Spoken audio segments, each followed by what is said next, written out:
大家好，我是夏妈。今天用3个番茄和2个鸡蛋来分享一个特别好吃又营养的早餐。番茄给它切成小丁，放进料理机里面，给它打成番茄汁水。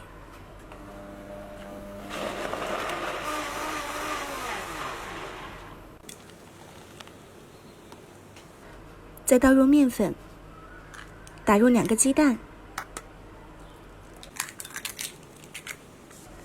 加入4颗酵母，2勺白糖，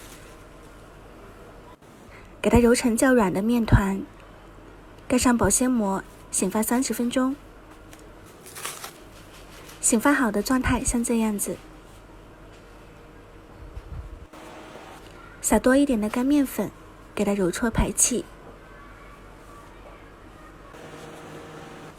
稍微整理一下，给它切成面剂。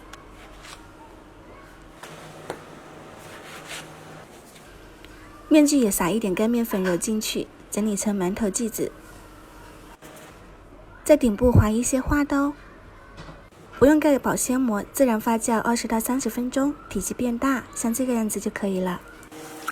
油温3成热，放进去，全程开小火慢炸。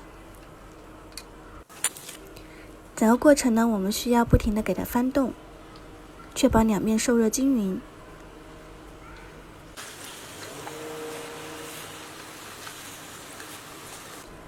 炸到这个状态，两面金黄就可以捞出来控油，再撒一些糖粉在上面，有淡淡的西红柿香味，这样做出来比馒头要香很多，比面包要简单。虽然是油炸的，但是一点也不吸油，外表酥脆，里面松软，特别好吃。吃起来跟面包一样，特别细腻。喜欢的朋友可以收藏起来，给家人试一下。感谢您的观看，我是夏妈，我们下期再见。